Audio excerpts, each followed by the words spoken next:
without tripping, so that was step one. Good morning, parents, honored guests, esteemed faculty, and soon-to-be graduates. It is truly my honor and privilege to be up here speaking to you today. And I would like to take this moment to personally congratulate the graduating class of 2015. It has been 4 years in the making, but seniors, we finally made it.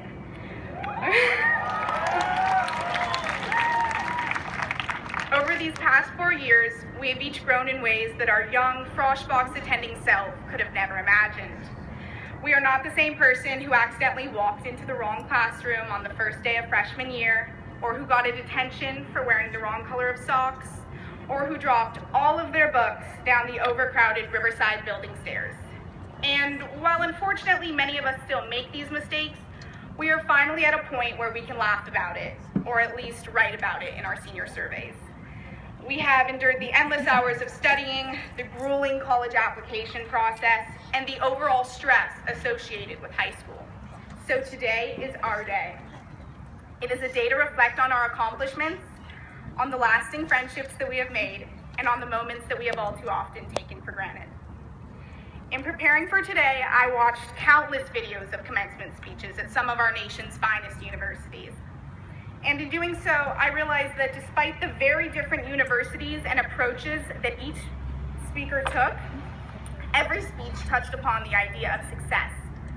And while it is easy for me to simply wish success upon Notre Dame's graduating class, this naturally begs the question of what exactly is success? How does one define something that is so subjective and for many people so intangible? Because despite the dictionary's claim that success is the accomplishment of an aim or purpose, this aim or purpose is different for each and every one of you. Success does not have a universal definition, so instead, I have decided to impart 3 final wishes on you, the class of 2015. And hopefully, these wishes will help each of you discover what exactly success means and entails in your own life. First, I encourage each of you to trust your instincts and follow your heart. This sounds cliche and is definitely easier said than done, but in the words of Steve Jobs, your heart and intuition somehow already know what you truly want to become. Everything else is secondary. Never settle and never be afraid to follow the road less traveled. If you hit bumps or get lost along the way, just keep going.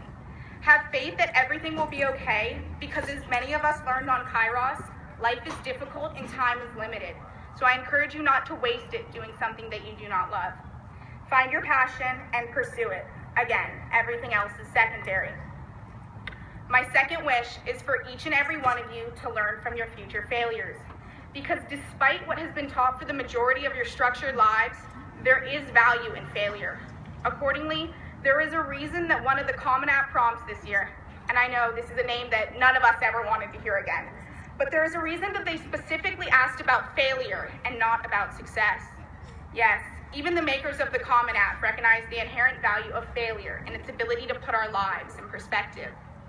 As Conan O'Brien so eloquently touched upon in his commencement speech at Dartmouth, it is our failure to become our perceived ideal that ultimately defines us. It's not easy, but if you accept your misfortune and handle it right, your perceived failure can become a catalyst for profound reinvention. And this is exactly what I hope for you, the graduating class of 2015. I hope that you learn to fall down with dignity, to take risks, to challenge yourself, and to exceed your own expectations. And it is okay to make a mistake in doing so, because ultimately we are not defined by how many times we fall down, but rather by how many times we can pick ourselves back up. Finally, my last wish is for each and every one of you to enjoy the little moments in life. Remind yourself to take a step back and recognize the beauty and love that so constantly surrounds you. Say thank you to those teachers who have made your time at Notre Dame worthwhile. Tell your friends and parents just how much you love them, and try not to get caught up in the everyday stress and anxiety that so often consume our lives.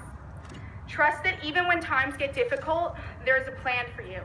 This plan may not always be so clear, and it may not necessarily be your plan, but trust me when I say that you will end up where you are supposed to be. Your graduation from Notre Dame is just one link in a long chain of accomplishments that will come to define your life. So don't stop now. Follow your heart, learn from your mistakes, embrace life, and love the person that you become. Everything else is secondary. Thank you.